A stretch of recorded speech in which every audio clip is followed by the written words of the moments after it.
What's up guys, Benny here and welcome to my top 5 best SMG loadouts, ranking them from worst to best so you know exactly what you should be using, because let's be honest, the SMG meta is in the best place it's ever been and there are so many viable choices, but I just want to make sure that you've got the best ones possible in season 6. So let's get straight into it. And if you are new around here, make sure to hit that subscribe button so you don't miss out on any future videos.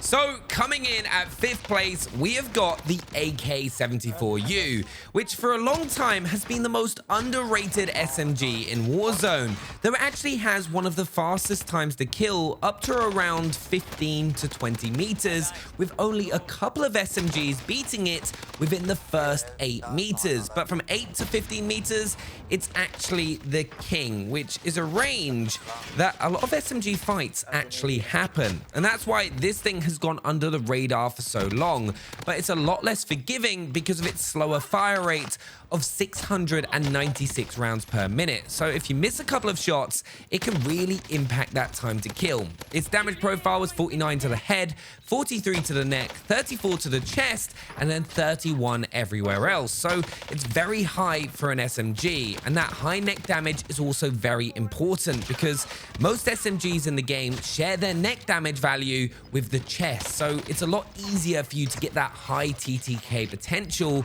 with the AK74u than some of the other guns, which leads to an overall better performing SMG. In the right hands, the AK74u could quite well be a lot higher up on this list, but I've had a blast using it recently on Rebirth, but this is the loadout you want to be using for it. So this is my best loadout for the AK74u, which I use on Rebirth all the time. On the AK74u itself, I've actually got a high mobility build. I don't use a barrel with the Grew Suppressor because it is currently glitched, which means your bullets won't go where you're aiming, which is a right pain in the backside if I'm being completely honest. So for that reason, I use the Grew Suppressor. I completely ignore the barrel. I go for a high mobility build, so I use that Tiger Team Spotlight with the Bruiser Grip combination, which gives you a lot of extra movement speed. I use the 50 round drum so you can take out multiple opponents with ease. Then the KGB skeletal stock just to bring that sprint to fire speed up a little bit so I can snap onto my opponents and get my shots off first if I get caught on a sprint. Then I use the AMP pistol. I don't run overkill with this particular setup. The AMP pistol is incredible. It's either this or the Diamatti, depending on what you want to use or if you want fully loaded. But agency suppressor, 6.4-inch task force barrel, SOF target designator, the 30-round fast mag, and the serpent wrap. This is not used anywhere near enough, and it actually allows you to use this perk setup, EOD Tempered Amped. And a really cool thing with Tempered is that even if you grab your loadout and you've completely run out of plates, so you're only on your base health, it will replenish your health back so you're at max health. So there are some times where I'll be mid-fight and I'll actually grab a loadout to get an instant plate up because it's quicker than putting your plates in. A little thing, could win you a gunfight. But yeah, try this loadout out and let me know what you think. Throwing knife, of course, get those finishes. In 4th place, we have my favorite SMG in Warzone, the PPSH. I don't know what it is, but a combination of the huge mag size and its incredible mobility with the loadout that I'm going to give you, it's just one of those SMGs that's perfect for modes like Iron Trials, or if you're taking on entire squads by yourself, because you just don't need to reload. Now, at close range, up to around 8 meters, it actually has the lowest time to kill out of all the SMGs in this video, but its damage drop-off is almost non-existent, and once you pass around 15 meters, it becomes the fastest killing SMG in Warzone. It also has the highest damage output per mag, so like I said, if you're taking on entire squads of players, you won't need to reload. It's got a fire rate of 904 rounds per minute, which gives you a big margin for error, and will deal 33 damage for a headshot, 26 to the neck, chest, and stomach, and then 23 to the extremities. But your ADS strafe speed is insane, so it's a lot easier to break opponents' aim assist and also come in and out of corners to give you an advantage in a gunfight. And it's also probably the best sniper support SMG in the game right now, so this is the loadout that you want to be using with it. So as I mentioned, the PPSH is like the perfect sniper support SMG, so this is my loadout for it. The class setup for the PPSH, the sound suppressor, because you need to increase your ADS and sprint to fire time. It's already got enough range. You don't need to increase that by using the GRU suppressor. So that sound suppressor is just going to make it so much more snappier and compete with other SMGs. Tiger Team Spotlight, Bruiser Grip. That extra mobility is game-changing, and I love it. 71 round drum, you will just keep on firing. You won't need to reload, taking on an entire squad of 4. And then I use the Spetsnaz PKM stock, so I get that faster strafe ADF speed, so I can kind of go in and out of the corners. Helps so much, especially with the PPSH. Like, I love this. It's like playing on skates. And then the sniper that I pair it with is the Swiss K31, GRU suppressor, 24.9-inch combat recon, 5MW laser, Bruiser Grip, and then the Serpent Wrap. I've used the same build for that since the Swiss came out. EOD overkill amped, a claymore, and a heartbeat sensor, because, you know, just put the claymore to block up a flight of stairs. You can hold a position so much easier, but a great loadout. Give it a go. Then in third place, we have the SMG that has been at the top since Season 1, the MAC10. Now, it's no longer the best SMG in Warzone after going through multiple nerfs over the seasons, but it's still very, very good.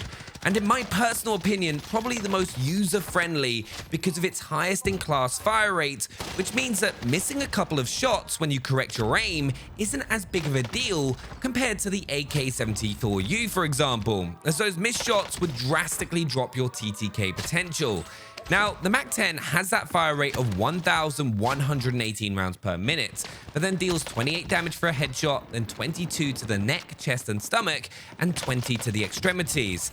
Now, this actually leads to the slowest time to kill up close other than the PPSH, and the slowest at range compared to the rest of the SMGs in this video. But remember, margin for error is very important. A single bullet missed isn't going to punish that time to kill too much, which is why it's one of the most consistent performing SMGs. So taking that into account, here is the loadout you want to be using for the MAC10. So this is my MAC10 setup. It's once again a high mobility build. I think it is the current meta within Warzone for a lot of your setups.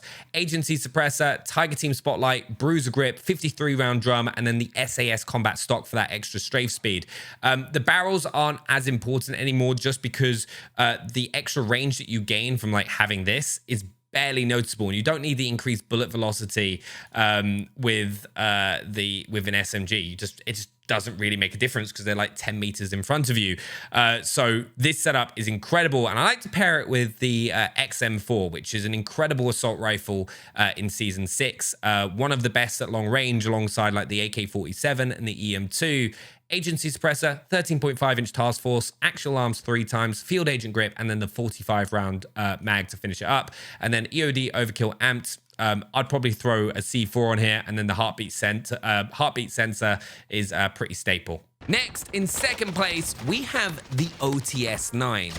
Now, I think you could argue the case for both the OTS and the next SMG to be the best SMG in Warzone right now. But for me, the Otis is second. Its TTK is one of the best and near identical to the Cold War MP5, but for not as long a range. And then it also has a smaller mag size, which is something I always think that's important to take into account. Now, don't get me wrong, the OTS absolutely shreds and is used by pro players in custom tournaments for a reason. It's very consistent with an 855 round per minute fire rate, dealing 47 damage for a headshot, and then 31 to the chest, neck, and stomach, and then 27 to the extremities. But one thing to bear in mind with the Otis is you can't take on full squads easily without breaking up the fight. So learn to get it down, disengage, and get your reload off quickly, as if you get pushed by multiple players, you're going to struggle to wipe the squad as that reload is going to come up. But it still is the fastest time to kill up close, so should beat everything in a straight 1v1 gunfight, though remember, it's got 3 damage profiles rather than the normal 2 for SMGs.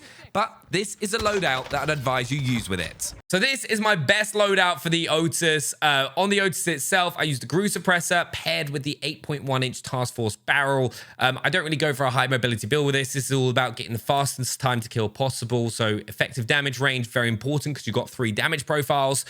VDV 40 round fast mag, crucial because of the smaller mag size. Serpent Wrap and the KGB skeletal stock. Honestly, absolute killing machine, this SMG. Give it a go. Let Let me know what you think, as it's one of my favorites. But then I pair that with the Cold War AK47, which is one of the best all-round assault rifles right now. And I know Jukies uses it a lot, for example. But the Groove Suppressor, 20-inch Spetsnaz RPK, Spetsnaz grip, 45 round, and then the action alarms 3 times. Same perk setup as before. Change your lethal depending on what mode you're playing. If you're playing Rebirth, use the throwing knife. If you're playing Verdansk, run a C4. Then in first place, we have the Cold War MP5.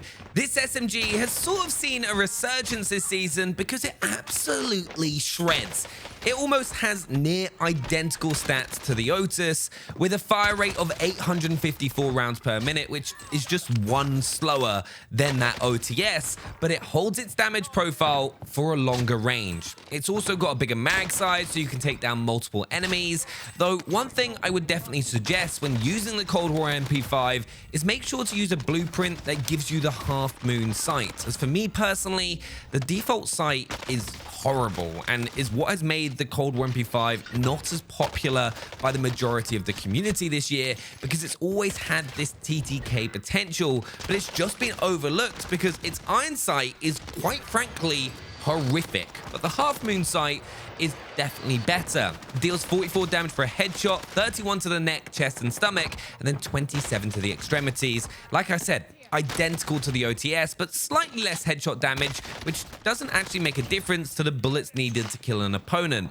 It also only has 2 damage profiles versus the 3 on the OTS, so is the king of SMGs in Warzone right now, and this is the loadout you want to be using. Now, for my best Cold War MP5 loadout, I thought I'd mix things up a little bit and throw in the Finn LMG, which has actually got the fastest time to kill out of any assault rifle in LMG right now. It's actually pretty obscene, but the monolithic suppressor, XRK long shot adverse barrel, tac laser, VLK 3 times optic, and the commando foregrip. You don't have much mobility with this, but if you're set up and holding a position, it just beams, and it's also quite a lot of fun to use, if I'm being perfectly honest with you. Then we use the MP5, a Cold War MP5, high mobility build once again, agency suppressor, SWAT 5 MW laser, which is not right, it's the Tiger Team Spotlight, the Bruiser grip, the 50 round drum, and then the Raider stock, and that is my best loadout for the Cold War MP5. I love it to bits. I hope you found this video useful. Let me know what you think in the comments down below, and I'll see you next time for more Warzone. Thanks for watching.